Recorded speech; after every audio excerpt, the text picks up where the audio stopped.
Hi, I'm Ian Park with the U.S. Fish and Wildlife Service. We are currently at the Conowingo generation plant on the Susquehanna River. We are doing our juvenile eel collection here. We've been doing this since 2005. The first several years was experimental in our design. 2008 we actually started catching substantial numbers of eels, enough to actually do a transport program. And every year we've caught more eels. Last year we transported roughly 291,000 eels from the base of Conowingo up into the Susquehanna watershed. Majority of the eels just go above 3 Mile Island, the York Haven area, and the eels are just allowed to continue their migration and choose where they want to go. Our eel ladder, basically we run water down the rocks.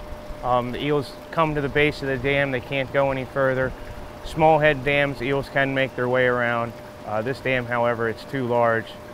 So basically the eels sense the water flowing down the rocks. They climb up the rocks. They get to the point where there's no longer water flowing down the rocks and only water flowing down our collection device. And basically, so they make a right-hand turn, move up our collection device. They get to the top where there's still water continuing down, and they swim over the edge, and then they get trapped in our collection device. What we're going to do is we'll empty our tank. We'll measure a subset of the eels to calculate how many eels are in 200 milliliters. So that way we don't have to sedate a bunch of fish, handle a lot of fish. Hopefully we can just transfer them from the tank as fast as possible. By counting a small number, what we'll do is we'll multiply that by 5 to get how many eels are in a liter. And then we'll just count how many liters of eels we have. So what I'll do is I'll just grab a handful.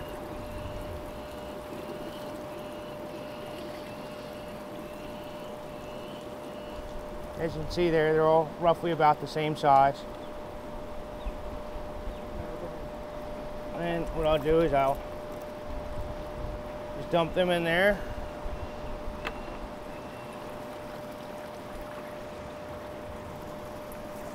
And then I will sedate them.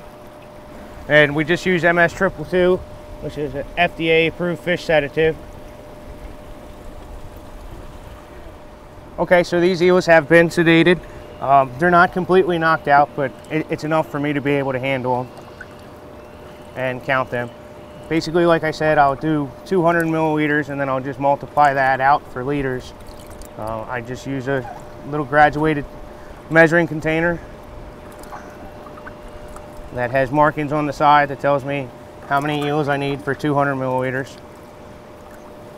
So as you can see, they're sedated, but they're still alive. And I'm right at 200 milliliters.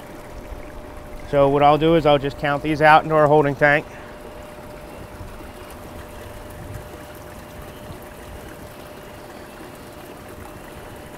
This is be one of the larger size ones that we catch. And then,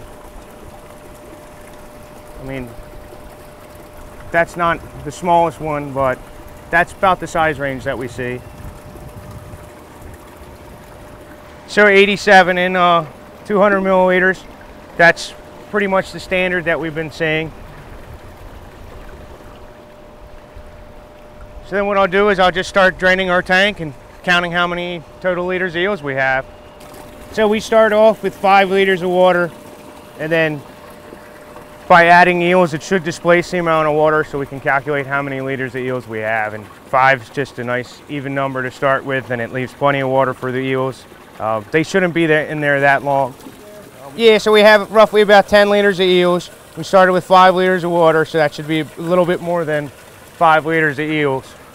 And then I'll just put them into our holding tank.